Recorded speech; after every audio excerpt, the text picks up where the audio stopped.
Now, if you're watching this video, you're probably in your late teens or early 20s and have aspirations of becoming very wealthy. There's a stat out there that 53% of high school students thoroughly believe that they're going to become millionaires in their adulthood. And then if we look at reality, there's barely 1% of millionaires of the entire adult population. So why is there such a discrepancy between all of the high school students that have such massive financial goals and aspirations, and then in reality, all of the people that fall short of those financial goals? And what the problem really comes down to is access to the right information. If every single person had a step-by-step formula of how to become a millionaire, then everybody would become a millionaire if they took those actions. The problem is there's so much misinformation out there, and it's so easy, especially if you're in high school in your early 20s, to fall into the trap of listening to your teachers, professors in university, or your parents, all who aren't millionaires and are giving you financial advice. Now, my name is Luke Lintz. I'm here as a 24-year-old multi-millionaire, and I was in the exact same place as you. I was 16 in high school, realizing that I had all of this free time, very little responsibility, and wanting to have aspirations of becoming a millionaire in the future, but just having zero idea of how to get there. I remember spending so much time watching YouTube videos back then, reading books, and trying to find an exact step-by-step formula of what I could do in order to achieve extreme financial goals. What ended up happening is during high school, I was working a bunch of aimless jobs and so-called like side hustles just to make some extra money, and I felt very aimless. I felt like I was just working very sporadically, and I felt the only way I could get up to a sizable amount of income is if I worked more and just took on more jobs, which at a certain point isn't realistic because you only have so many hours in a day. But reflecting back on the past 8 years of my life, I was able to condense everything that I did of generating tens of millions of dollars, currently employing over 50 full-time workers, and getting up to this point, I've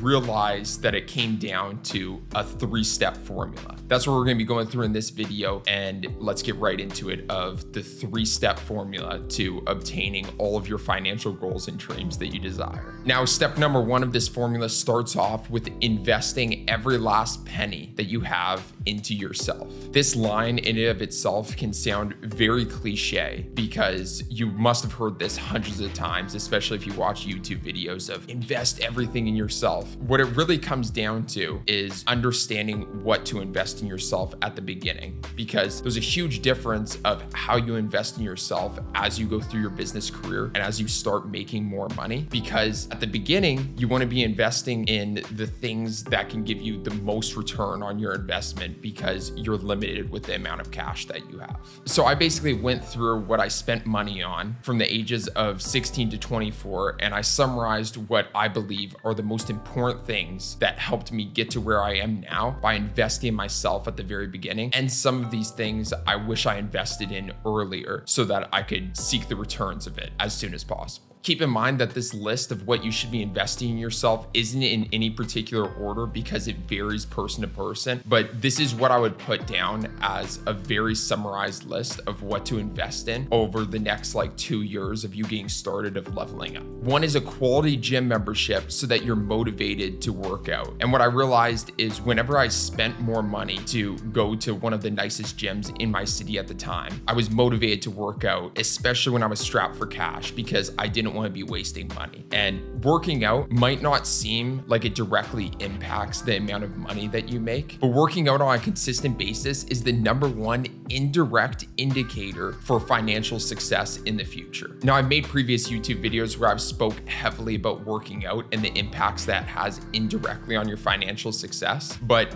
just to list off of a few is when you're working on a consistent basis, you are making commitments and staying true to those commitments to yourself on a consistent basis. habits. And when you're reinforcing that, it bleeds through to every single other aspect of your life. So when you start making commitments for your financial goals and start making commitments of activities you're going to do, you will follow through with those inevitably. Another thing is confidence levels. When you're working out, you not only feel better after working out, which builds confidence indirectly, but you also start looking better eventually. And especially if you've never been to the gym before, you're going to get newbie gains, which is basically like the biggest increase of being able to lift weight and the biggest increase in terms of your physique as quickly as possible. That in itself will build an extreme amount of confidence. And when you have more confidence, it spreads through every single part of your life. And it's going to make life more enjoyable, and it's going to allow you to take bigger risks in life. There's also so many other things that we could talk about, how working out impacts your sleep, impacts your overall health, which all leads to a better financial future. The next way that you can invest in yourself is a quality goal setting journal. Now, I started journaling on a consistent basis 5 years ago, and I have a stack on my bookshelf from the past 5 years of journaling. And this has been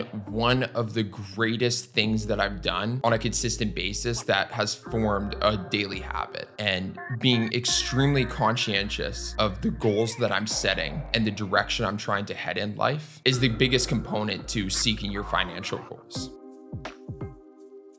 Let me go back to the start for a second of when I explained that 53% of high school students have the aspirations of becoming millionaires in the future, and how there's such a large discrepancy of that. And what I've realized is a lot of where you get to in life is based off of the direction that you give yourself. If you're not goal setting and you're not able to fundamentally break down where you're trying to get to in life, then you're really going through life aimlessly. Say your overarching goal is to reach $1 million in your bank account. Well, that's not even really a goal if you don't break down the actionable steps to get there. Obviously, when you're just starting out, you're not going to be able to fully break down the actionable steps to get to $1 million. But you're a very smart person if you're watching this YouTube video. And so you're able to break down the first steps that you should be taking to get to the next level of at least your personal development. And so that's why goal setting is so important, because you're able to set the aim and direction. If you start saying daily, weekly, monthly, quarterly, yearly goals, you're able to steer the direction in the exact way that you want and basically reverse engineer the outcome and track your progress towards that major goal. The next thing that you can do to invest in yourself is purchasing quality workout clothes and quality dress clothes. Because when you look good, you feel good, and it'll eventually lead to you building more confidence and indirectly leading to more financial success in the future. The next thing on the list, and this was something that I was personally a huge fan of, which was buying very nice cologne. I realized that buying really nice cologne and putting it on myself not only gave me like a short-term dopamine hit, which like got me more motivated to do things, but then also built my confidence whenever I stepped out of the house, or even if I was just wearing cologne around the house. I'm like, damn, I smell real good right now. Like I'm wearing cologne right now. I'm smelling really good and I'm feeling more confident just filming this video. Another one is books from reputable authors. I highly suggest reading hardcover or physical books instead of like on a Kindle or on your phone, because there's something to reading a physical book of where you're getting more present and more focused. So you're actually like killing two birds with one stone, where you're obtaining knowledge through a book, but then also training your focus and not being distracted at the same time. Some really good books just to list off real quick. Think and Grow Rich will open your mind up to the financial world like no other. Rich Dad, Poor Dad, How to Win Friends and Influence People, 7 Habits of Highly Effective People. Those are kind of like the first 4 books that I read, and they were very, very helpful at the beginning. The next one is very contrary to what a lot of entrepreneurs say, and I think that you should be spending money on all organic, all whole foods, and being dialed in on your diet right from the beginning. I can't say this enough, but I've seen so many people who are so extremely rich, billionaires even, they don't have their health in order. And no amount of financial success matters if your health is out the window. Nobody cares about money when they're on their deathbed.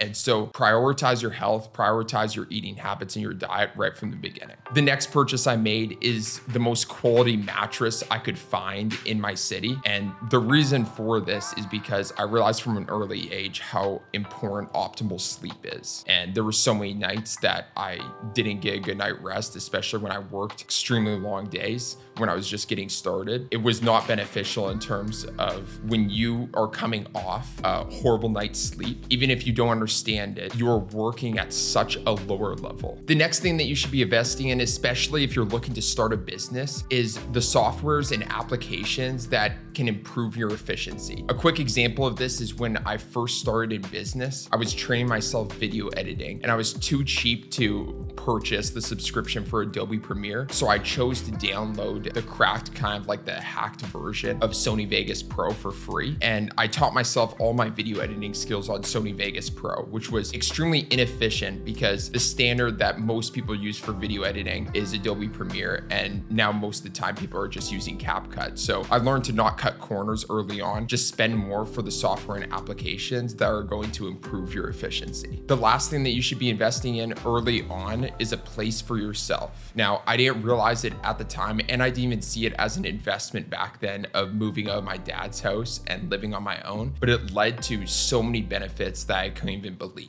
Firstly, it led to a feeling of independence, which also allowed me to take on more responsibility and got me motivated every single day to make sure that I was gaining a certain level of financial success so that I would never have to move back into my parents' house. It also improved my confidence of being able to provide for myself. And probably the most important thing is that it increased my focus levels tremendously because nobody was interrupting me throughout the day and I had my own office space. Now, wrapping up this full step one of investing in yourself is, I know you're not going to be able to afford all of these things right off the bat as you're beginning your journey of maybe going into business or getting more jobs, increasing your value in the marketplace. But what I'm trying to get you into the mindset of is all of these things that I listed are better investments than putting your money in a 401k or an investment account, S&P 500 index fund. Basically, what I'm trying to say is if you have under $100,000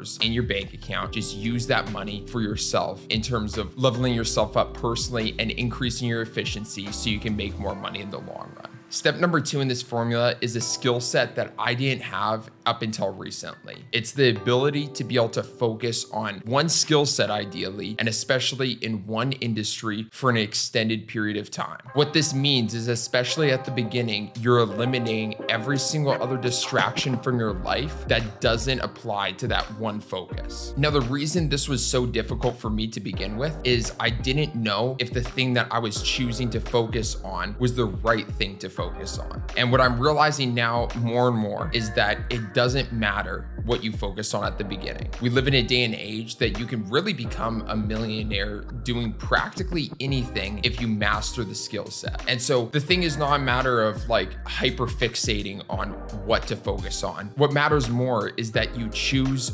something, you commit to that something, and then you focus on it and you eliminate every single other distraction. Now, I can speak from extreme personal experience from this of being very defocused all throughout the past 8 years, working on several businesses at the same time, diversifying my investments on not investing back into myself, instead investing into the stock market, investing into real estate, investing into crypto when I could have just been continuously investing in myself, increasing my efficiency, increasing my value in the marketplace, increasing my managerial and leadership skills. The major problem with being defocused is the stress that comes with it, because every single day when you wake up or when you're planning your next day and you have all of these things that are needing your attention, you're constantly having to use your decision-making power on what is the most important thing for you to be working on. And it's this constant push and pull between different activities because you haven't chosen the one thing for you to focus on for the long term. So I promise you, if you're watching this video, you can really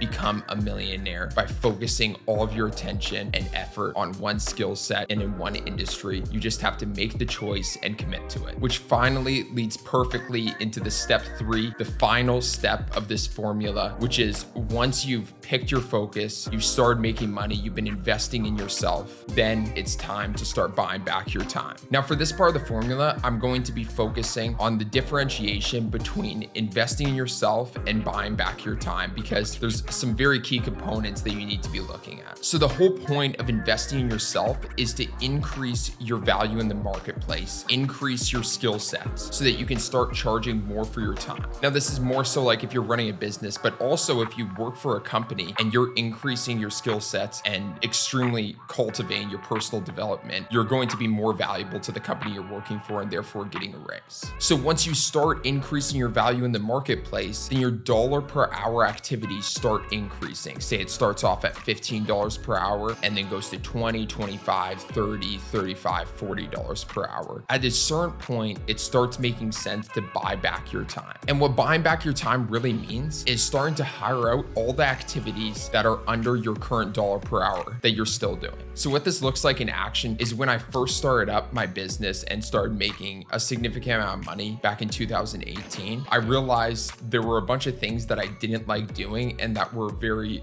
low dollar per hour activities. So those are the things that you want to focus on when you're hiring out. These are things like cleaning, cooking. I wanted a personal trainer to help hold me accountable, grocery shopping. So these were all tasks that I basically hired out to buy back my time so I could utilize that time with my higher dollar per hour activities and increasing my value in the marketplace. Then once those base layer activities were hired out and I was able to focus more of my time solely on work while still having my entire life taken care of, then I started hiring out within the business. I first started with the jobs that I was doing in the business that I didn't particularly like. So the first thing that I hired out was a video editor because I didn't particularly like video editing. I knew that was needed for a business because we were growing rapidly on social media and I wasn't particularly the best at it. So it was the perfect combination to be able to hire out a video editor. And then it kind of just escalated where I constantly kept analyzing what are the jobs that I'm doing that I don't like that are low dollar per hour activities where I could be doing higher dollar per hour activities like managing, leading, hiring, direct ads management, creating content, an infinite number of things. But that pretty much sums it up where when I reflected back on the past 8 years of what got me to the place that I am today, it really came down to this 3-step formula that pretty much every single person can utilize, especially if you are a teenager or maybe in university and you want to get to the next level and you want to fulfill those dreams of becoming a millionaire. So if you like this video, make sure to subscribe down below, like, and leave a comment on any future videos that you want me to create. Peace.